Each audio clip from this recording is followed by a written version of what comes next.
The massive space station Nexus Prime hung in the void like a crystalline flower, its countless docking bays receiving ships from across the galaxy. Captain Zara Chan guided her small cargo vessel through the approach vector, watching as sleek alien craft underwent the standard security protocols. Each ship was stopped, scanned, and boarded by inspection teams before being granted entry to the station's commercial sectors. Every ship except hers. Clearance granted, human vessel, came the transmission from station control. Proceed directly to Bay 47. Welcome back, Captain Chen. Zara frowned at the ease of it all. 3 years of trading runs to Nexus Prime, and she still didn't understand why humans received such preferential treatment. The other species in the Galactic Trade Federation had to submit to hours of security screening, provide detailed cargo manifests, and allow armed inspections of their vessels. Humans simply announced their arrival and were waved through.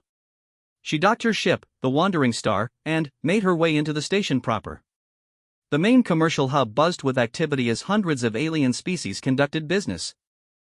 Tall, graceful Etherians with their translucent skin negotiated with short, stocky Chronari miners. Insectoid Vex clicked and chirped in their complex language while reviewing holographic contracts. Captain Chen. A familiar voice called out. She turned to see Ambassador Thex9, a Chronari diplomat she'd worked with before. His rocky, gray skin was marked with the traditional blue patterns of his clan, and his forearms gestured enthusiastically as he approached. Ambassador Thex. Good to see you again, Zara replied, clasping his primary hand in greeting. The feeling is mutual, friend. I was hoping to catch you. My government has another shipping contract, if you're interested. High-priority cargo that needs to reach the Outer Rim colonies quickly. Zara nodded. What kind of cargo? Medical supplies. There's been an outbreak of Rigelian fever on Kepler 442b. Standard containment protocols apply, but nothing too dangerous. The catch is that it needs to be there within 6 standard days, and most shipping companies can't guarantee that timeline with all the security delays. But humans can, Zara said, understanding immediately. Exactly. No offense to your species, Captain, but I've never understood why the Federation grants humans such unlimited access. Every other species must prove their intentions, submit to inspections, provide genetic samples for disease screening. Humans simply show up and are trusted implicitly. Zara had wondered the same thing countless times. When humanity first made contact with the Galactic Trade Federation 15 years ago, they were a young species, barely capable of faster-than-light travel. Yet from the very beginning, they were granted privileges that ancient civilizations like the Etherians and Vex had to earn over millennia of proven peaceful conduct. I wish I knew, Ambassador. Sometimes I think there's something my own government isn't telling us. Thex9's 4 eyes studied her carefully. Perhaps. But, whatever the reason, it makes you incredibly valuable as a trader. Will you take the contract? Send me the details. If the pay is fair, I'll do it. As the ambassador transferred the shipping information to her datapad, Zara noticed a commotion near the security checkpoint. A sleek Vex merchant vessel was being thoroughly searched by station security. The insectoid captain stood by helplessly as armed guards removed and examined every piece of cargo. Routine inspection, Thex9 said, following her gaze. That's Captain Skix7. Good trader, honest as they come. But regulations require a full search of all Vex vessels due to an incident 3 cycles ago involving weapons smuggling. What kind of incident? A rogue Vex trader tried to sell plasma weapons to a terrorist cell on Rigel 7. Since then, all Vex ships are treated as potential threats. Similar policies exist for most species in the Federation. The Etherians are suspected of smuggling exotic matter, the Chronari face extra scrutiny for mineral theft, the Aquarians are checked for biological weapons. And humans? Humans are the only species with unlimited clearance. No inspections, no delays, no questions asked. It's been that way since first contact. Zara watched as Captain Skix7's cargo was scattered across the dock, each container opened and analyzed. The process would take hours, and the Vex captain was clearly frustrated but resigned to the procedure. That seems unfair, she said. Many species think so. There have been formal complaints to the Federation Council, demands for equal treatment. But the decision comes from the very top, and it's non-negotiable. From who at the top? Thex9's expression grew serious. The architects themselves. The founding species of the Federation. They issued the directive personally when humans joined, and they've never explained their reasoning. Some say it's because humans are too primitive to pose a real threat. Others believe it's strategic, that the architects want humans to become dependent on Federation trade. Zara felt a chill run down her spine. The architects were legendary beings who had established the Galactic Trade Federation eons ago before disappearing into the unknown regions of space. They were said to be incredibly ancient and powerful, capable of technologies that bordered on magic. For them to take a personal interest in humanity was either a great honor or a terrifying warning. "Have you ever seen an architect?" she asked. Few living beings have. They work through intermediaries, automated systems, and their advanced AI networks. But, Captain Chen, there are rumors that something big is coming.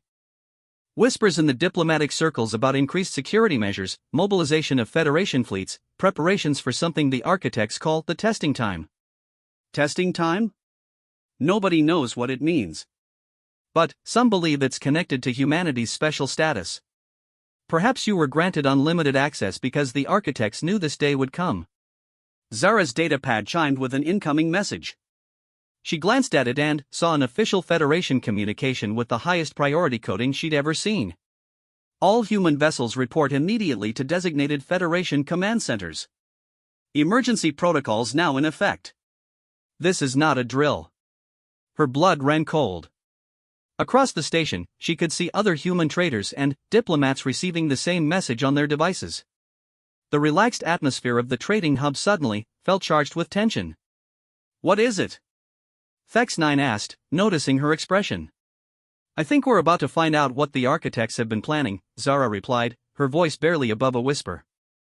As alarms began to sound throughout Nexus Prime, she realized that humanity's free passage through the galaxy might come with a price they had never imagined. The testing time had arrived, and, whatever it meant, humans were at the center of it. In the distance, she could see Federation warships dropping out of hyperspace, their massive forms blotting out the stars. Something was coming, and the architects had been preparing for this moment since the day humanity first reached for the stars. The question that haunted her as she hurried back to her ship was simple: were humans the solution to whatever crisis approached, or were they the cause of it?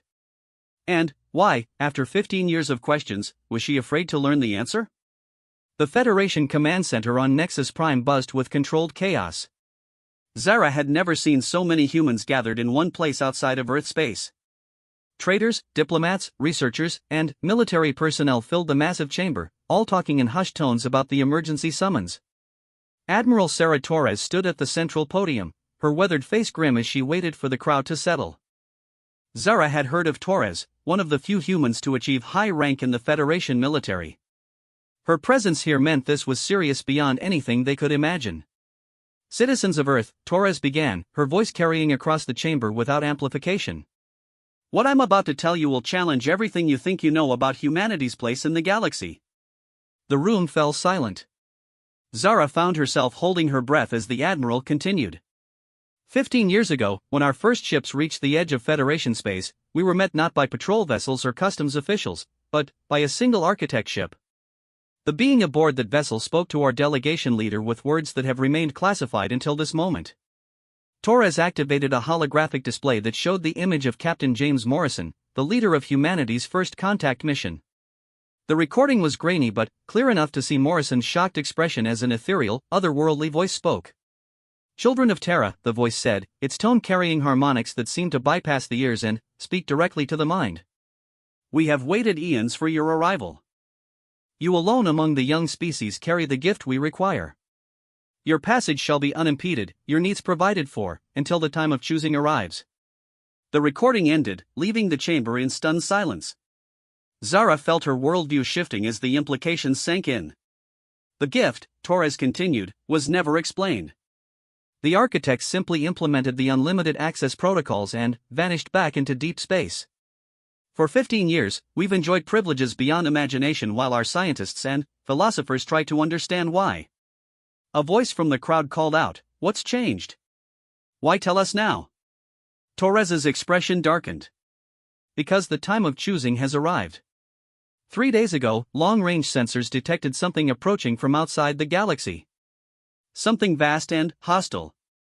The architects have emerged from their hidden sanctuaries and are mobilizing every resource the Federation possesses. A holographic display shifted to show a tactical overview of the galaxy.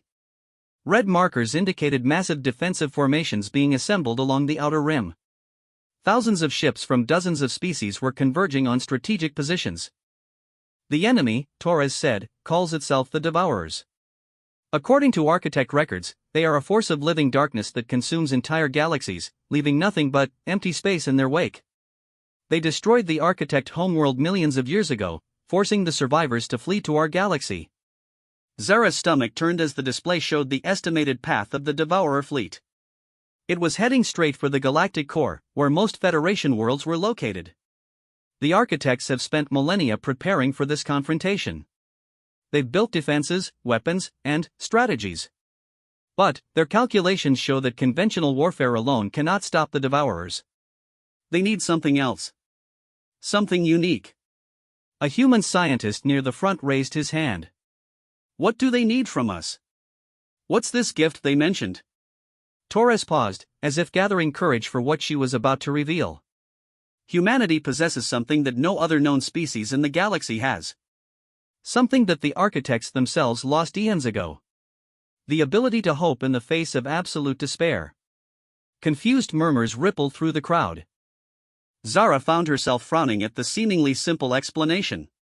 I know how that sounds, Torres said, raising her voice. But, according to the architects, hope is not just an emotion. It's a fundamental force that affects reality at the quantum level. When humans face impossible odds and refuse to surrender, we literally alter the probability matrices of the universe around us. The chamber erupted in voices, some skeptical, others fearful. Torres waited for quiet before continuing. The architects have observed this phenomenon in human behavior for the past 15 years. Every time a human trader took an impossible route to save time, every time human diplomats succeeded where others failed, every time human researchers made breakthrough discoveries that should have been statistically impossible, they were documenting this ability. Zara thought about her own experiences, the times she'd taken crazy risks that somehow paid off, the contracts she'd completed despite overwhelming obstacles. Had that really been some sort of supernatural ability? The Devourers, Torres continued, are creatures of entropy and despair. They feed on the resignation and fear of their victims. Their very presence drains the will to fight from most species.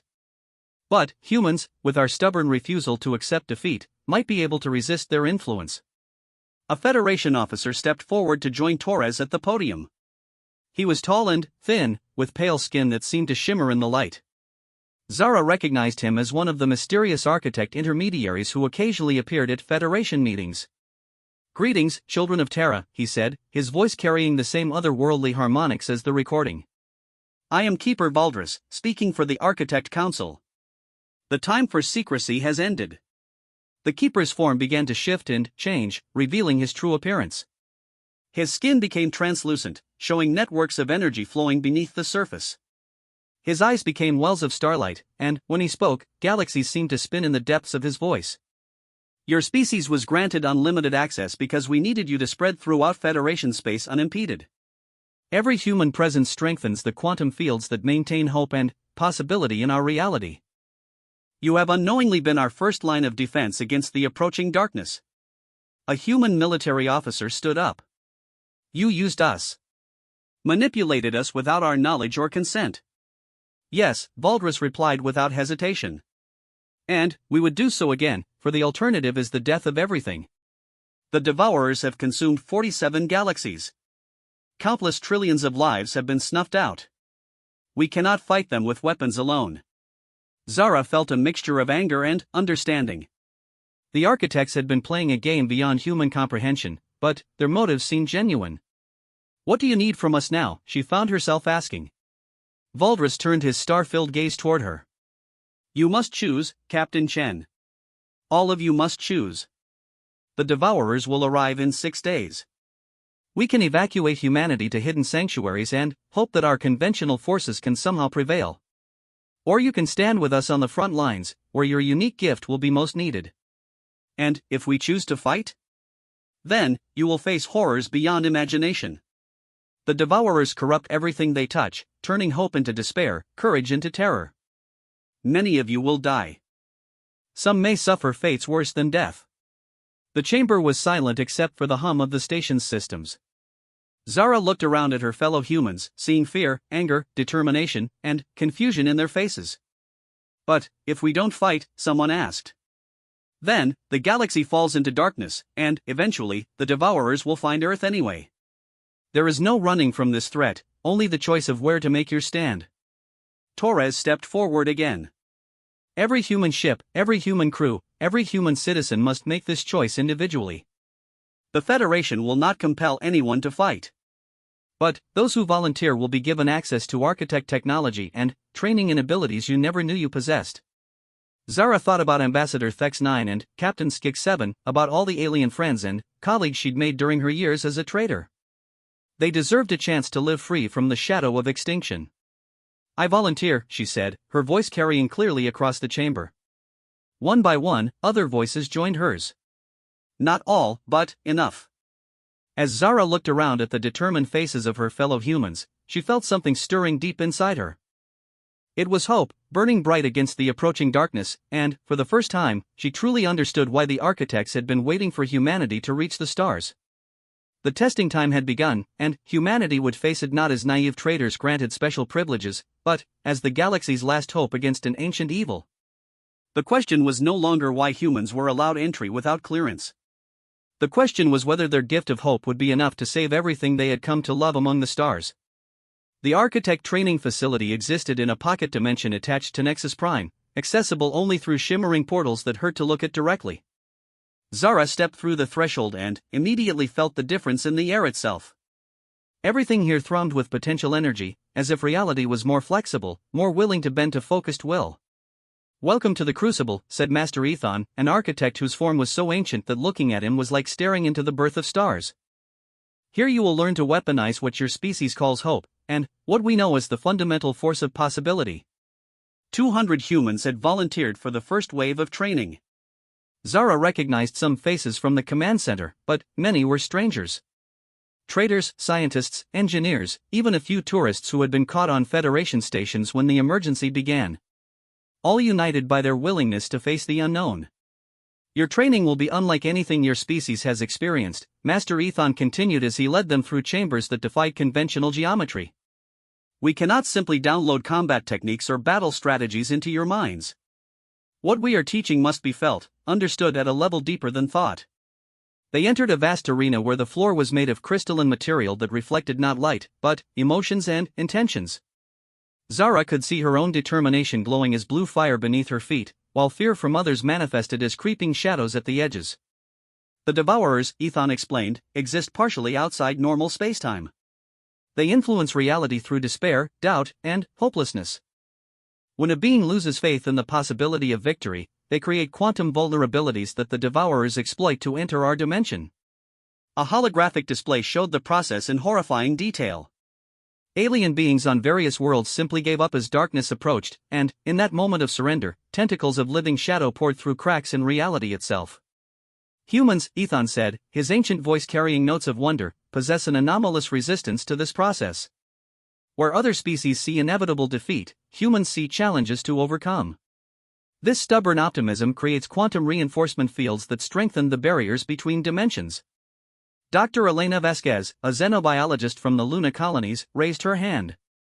How do we turn that into an actual weapon? By learning to project your hope beyond yourselves, Ethon replied. Observe. The architect raised one hand, and, suddenly, the arena filled with warmth and light. Zara felt her spirits lift involuntarily, as if someone had injected pure joy directly into her bloodstream. Around her, she could see other humans standing straighter, smiling despite the grim circumstances. This is hope amplification, Ethon explained. The ability to share your inner light with others, to strengthen their resolve when despair threatens to claim them. You will learn to do this instinctively, turning a single human's determination into a beacon that protects entire fleets. The training began immediately. Zara found herself paired with Marcus Reeves, a cargo pilot from the Centauri system. Their first exercise was simple in concept but nearly impossible in execution: maintain hope while subjected to artificial despair fields. The architects activated devices that flooded the training area with the same quantum signatures used by the Devourers. Immediately, Zara felt crushing weight descend on her spirit. Everything seemed pointless. The galaxy would fall no matter what they did. Humanity was too small, too weak, too insignificant to make a difference. "Fight it," Marcus gasped beside her, his face pale with strain. "Remember why we're here." Zara closed her eyes and thought about Ambassador Thex 9, about his four-armed handshake and honest smile. She thought about Captain Skix 7 being searched at the checkpoint, just trying to make an honest living. She thought about the billions of beings across the galaxy who deserved a chance to live, love, and dream. The darkness in her mind recoiled.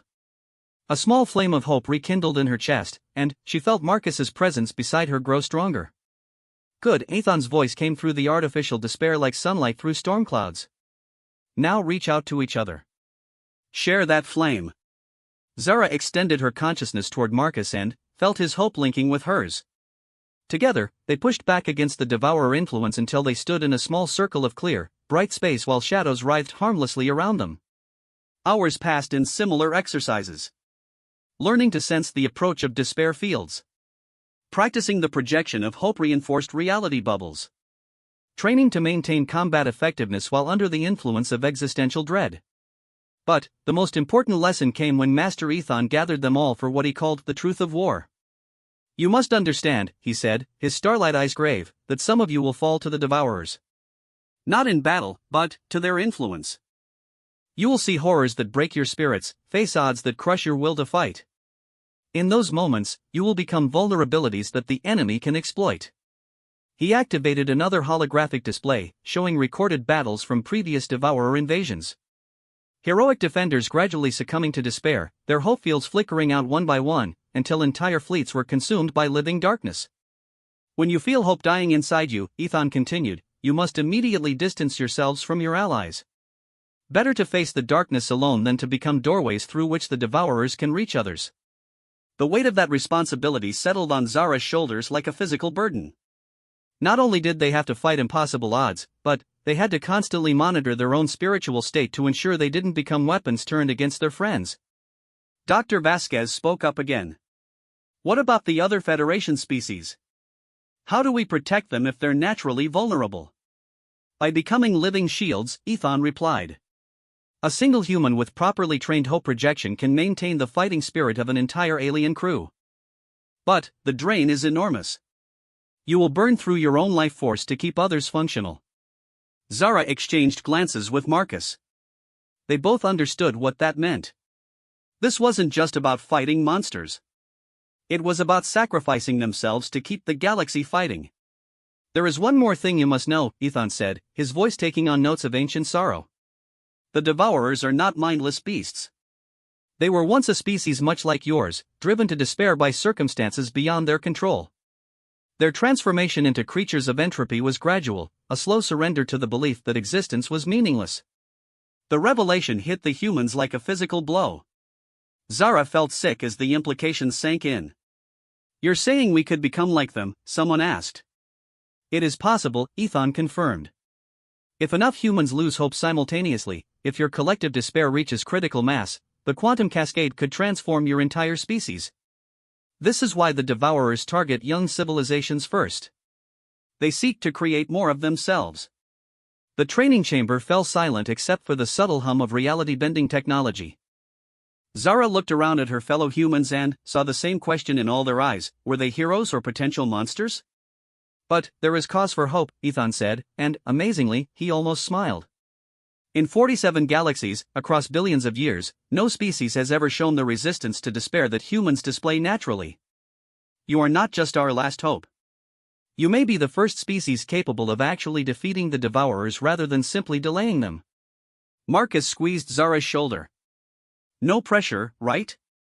Despite everything, Zara found herself laughing. It was a small sound in the vast arena, but it seemed to brighten the crystalline floor beneath their feet. Around her, other humans began to chuckle, then laugh outright at the absurdity of their situation.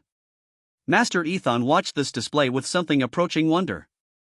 "And that," he said softly, "is why we have waited eons for you to reach the stars." As the laughter faded, Zara felt something new burning in her chest. It wasn't just hope anymore. It was determination forged in the fires of impossible odds, tempered by the knowledge that failure meant the end of everything beautiful in the universe. The Devourers were coming, but humanity would be ready.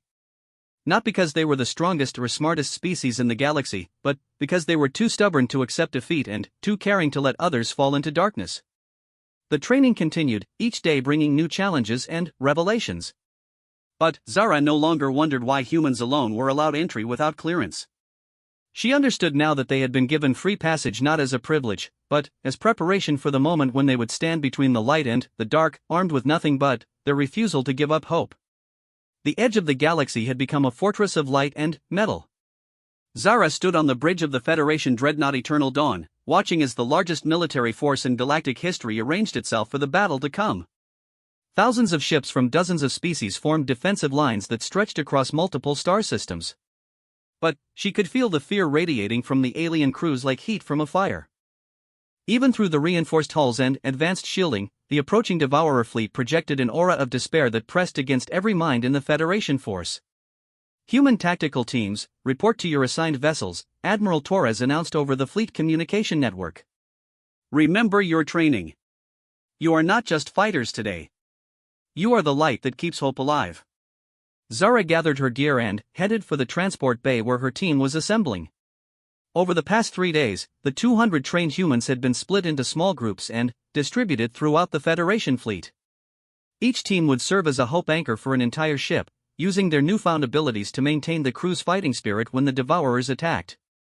Marcus Reeves was waiting for her at the transport, his face grim but determined. Along with them were Dr. Vasquez and 2 other volunteers, Sarah Kim, a mining engineer from the asteroid belt, and Lieutenant Thomas Wright, a former Earth military officer who had been touring Federation space when the crisis began. "Our assignment is the Chronari heavy cruiser Stonehammer," Marcus said as they boarded the shuttle. 8,000 crew members, all of them scared out of their minds but trying to hide it. Through the shuttle's viewports, Zara could see their destination, a massive, angular warship built from the same gray stone that the Chronari used for everything. Ambassador Thex 9 had mentioned that his people's military doctrine emphasized endurance and determination, qualities that might serve them well in the coming battle. The shuttle docked with the Stonehammer, and they were greeted by Captain Vex Prime, a distinguished Chronari whose blue clan markings indicated high military rank. His 4 arms moved in formal greeting gestures as he welcomed them aboard. "Humans of Terra," he said in accented Federation standard, "my crew is honored by your presence. We have heard stories of your people's unique abilities, and we hope that together we can preserve the light of civilization." Zara felt the weight of 8,000 alien minds pressing against her consciousness. The Chronari were naturally stoic, but beneath their stone-like composure she could sense deep currents of fear and doubt. The approaching enemy was beyond anything they had ever faced. "Captain," she replied, "we'll do everything we can to support your crew. But we need to understand how your people experience hope and despair. Every species processes these emotions differently." Captain Vex Prime led them to the ship's central command chamber, a vast space carved from a single piece of living stone. The walls themselves seemed to pulse with the heartbeat of the ship, and Chronari crew members moved through their duties with practiced efficiency. "For my people," the captain explained, "hope is like the deep roots of a mountain. It does not burn bright like fire, but it endures through ages. When we despair, it is like the slow erosion that eventually brings down even the greatest peaks." Dr. Vasquez nodded thoughtfully. "So we need to reinforce your natural endurance rather than trying to ignite passion. We can work with that." They spent the next few hours moving through the ship, learning the crew's routines and emotional patterns.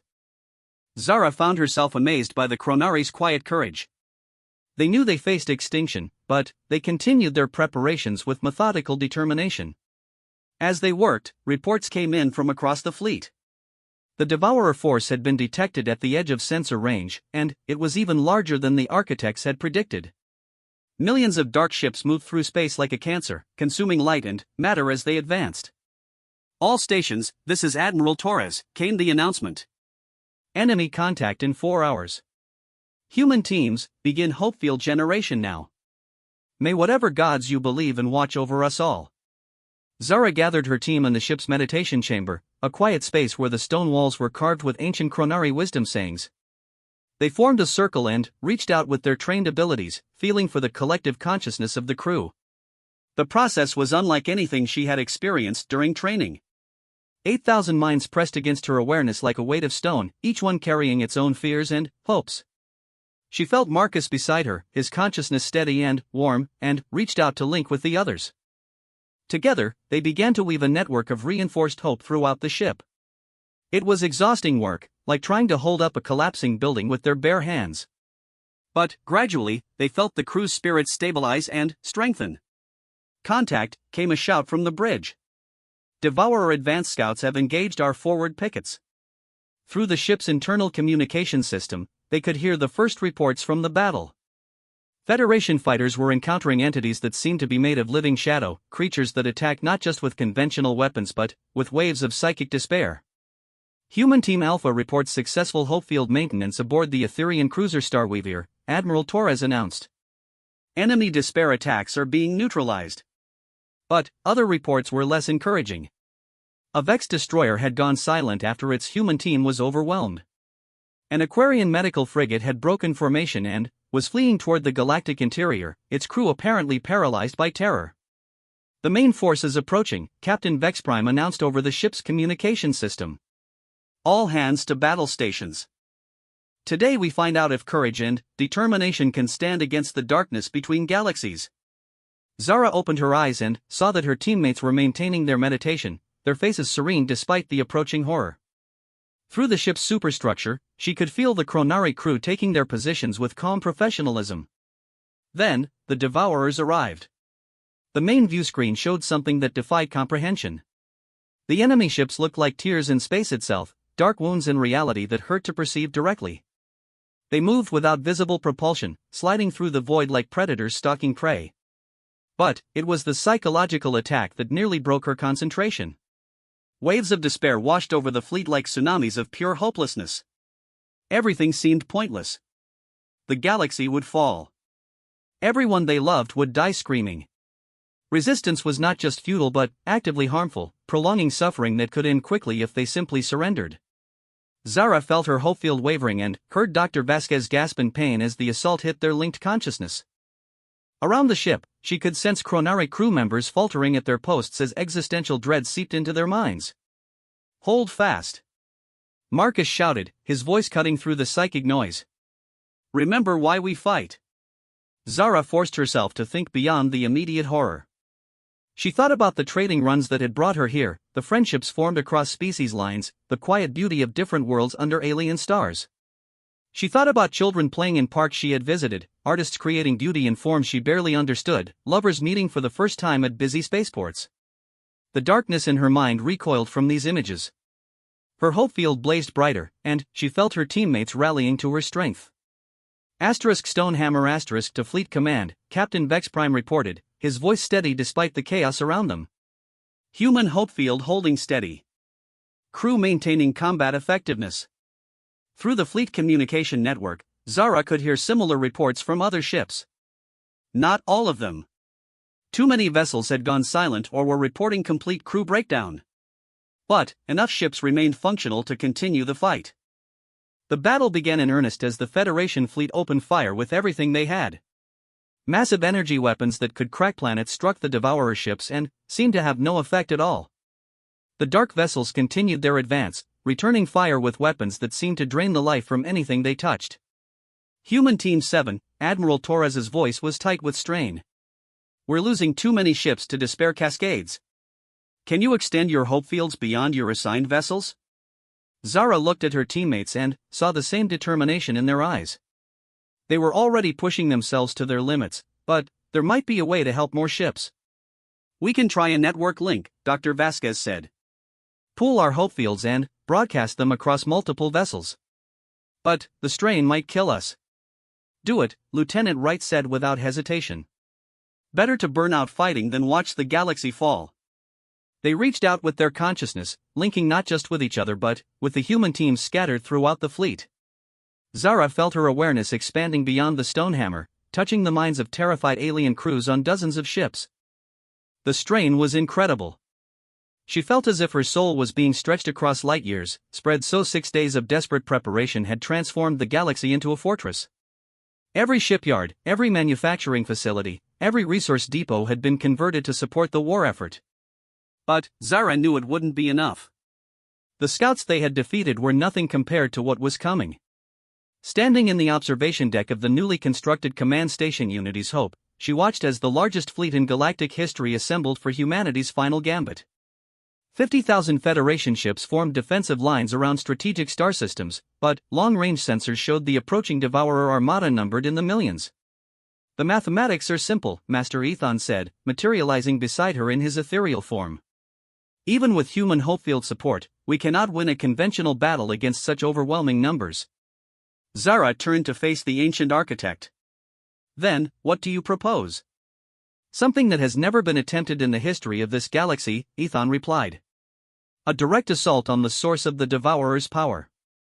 Their ability to project despair across interstellar distances comes from a single Nexus ship at the center of their formation.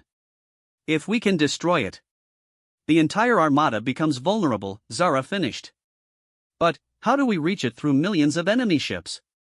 Ethan's starlight eyes grew distant. "By doing what humans do best. Attempting the impossible with nothing but stubborn determination."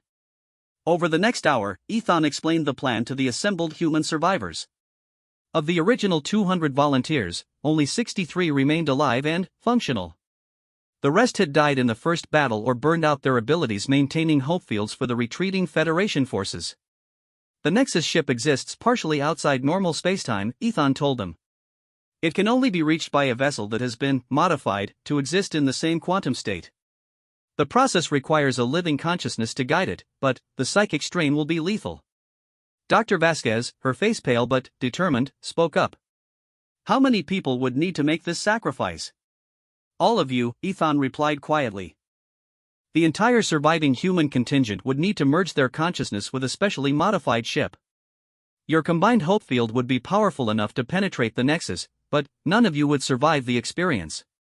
The observation deck fell silent except for the distant hum of the station's systems. Zara looked around at her fellow humans, seeing the same mixture of fear and resolve in their faces that she felt in her own heart. Marcus broke the silence. "What happens to the rest of humanity? To Earth? If this mission succeeds, the Devourer threat ends permanently. Your species will be free to explore, to grow, to become whatever you choose to be. The special restrictions and protocols will no longer be necessary." "And if we refuse?" Ethan's form flickered with ancient sadness. "Then, we fight with conventional weapons until the galaxy falls. Earth might survive for a few more years, hidden in the outer spiral arms, but eventually the Devourers will find it." Lieutenant Wright stepped forward. "I have a question. If we destroy this Nexus, what happens to the Devourers themselves? Are they just mindless monsters, or is there something left of what they used to be?" The architect was quiet for a long moment. "That is unknown. The species that became the Devourers was once much like humanity. They chose despair when faced with extinction, but the transformation may not be permanent. Destroying the Nexus might free them from their current existence." Zara felt something shift in her understanding of their mission. This wasn't just about saving the galaxy from monsters. It was about potentially saving the monsters themselves from what they had become. "When do we leave?" she asked. "The modified ship is ready now." "But, Captain Chen, you must understand that this is truly a one-way journey. There will be no rescue, no chance to change your minds once you enter the quantum flux." One by one, the surviving humans voiced their agreement. Some wept as they spoke, thinking of homes and families they would never see again. Others stood with military bearing, accepting their fate with calm professionalism. But all of them chose to go. The ship waiting for them in the construction bay was unlike anything Zara had ever seen. The final hope looked more like a living organism than a spacecraft, its hull pulsing with veins of energy that seemed to respond to emotional states. Architect technology had been merged with human engineering to create something entirely new. "The ship's navigation system is linked to your collective consciousness," Ethan explained as they boarded. "You will literally think your way through spacetime to reach the Nexus. But, remember, any doubt or despair will make you vulnerable to the Devourer influence." As they took their positions in the modified crew compartments, Zara felt the ship systems coming online around them. It was like being absorbed into a living creature, one that responded to their thoughts and emotions with increasing sensitivity. Final hope, you are cleared for departure, Admiral Torres announced from the command station. The entire galaxy is counting on you. Make us proud. The ship launched from the construction bay and immediately began its transformation. Reality blurred around them as the architect modifications activated, shifting the vessel into a quantum state that existed between dimensions. Through the viewports, Zara could see stars stretching and bending as they moved through space in ways that physics shouldn't allow. The journey to the Devourer fleet took only minutes in real time, but felt like hours within the quantum bubble. When they finally emerged into normal space, the sight that greeted them was beyond imagination. The Devourer armada filled the void like a cancer, millions of dark ships arranged in perfect geometric patterns around a central nexus that hurt to perceive directly. The nexus ship was vast beyond comprehension, a structure that seemed to exist in multiple dimensions simultaneously. There it is, Dr. Vasquez whispered. The source of all this darkness. As they approached the armada, waves of despair began washing over them with increasing intensity. Zara felt her hope beginning to waver as the full weight of Devourer influence pressed against their minds. Link up! Marcus shouted. Full consciousness merge, now! The 63 surviving humans joined their minds into a single, blazing network of determination. Their combined hope field created a bubble of reinforced reality around the ship, allowing them to push deeper into the enemy formation. But the strain was enormous. Zara felt her individual identity beginning to dissolve as they merged more completely. She was still herself, but she was also Marcus and Dr. Vasquez and Lieutenant Wright and all the others, their thoughts and memories and hopes becoming one shared experience. Devourer ships moved to intercept them, firing weapons that could unmake matter at the subatomic level. But the final hope existed partially outside normal spacetime now, and most of the attacks passed harmlessly through their quantum form. We're almost there, someone said, though Zara could no longer tell who was speaking. Their individual voices had become part of a chorus of human determination. The Nexus ship loomed before them, a structure so alien and wrong that it defied description. Looking at it directly caused physical pain, as if reality itself was rejecting its existence. And then, they were inside it. The interior of the Nexus was a maze of organic corridors that pulsed with malevolent life. At the center, they found what they were looking for, a chamber containing the source of the Devourer power. It wasn't a machine or a weapon, but a being. The creature that had once been the last member of the species that became the Devourers hung suspended in a web of dark energy. Its form was beautiful and terrible, shaped by eons of despair into something that radiated hopelessness like a dying star radiated light. I remember. The creature spoke, its voice echoing through dimensions. I remember hope. I remember choice. But, the darkness, it was easier. Zara felt her heart breaking for this ancient being that had chosen despair when faced with extinction. Through their merged consciousness, she sensed that the other humans felt the same compassion. You can choose again, they said with one voice. It's never too late to hope. The creature's form shuddered, and, for a moment, Zara saw what it had been before the transformation. A being much like a human in spirit, driven to despair by circumstances beyond its control. The weapon, it whispered. Destroy the weapon, and we can remember how to dream again. Around them, the Nexus began to shake as the creature's will wavered. The dark energy that powered the Devourer fleet was fed by this being's endless despair, but that despair was finally breaking under the weight of human compassion and hope. Working together, the human consciousness reached out and began dismantling the weapon that had turned an entire species into monsters.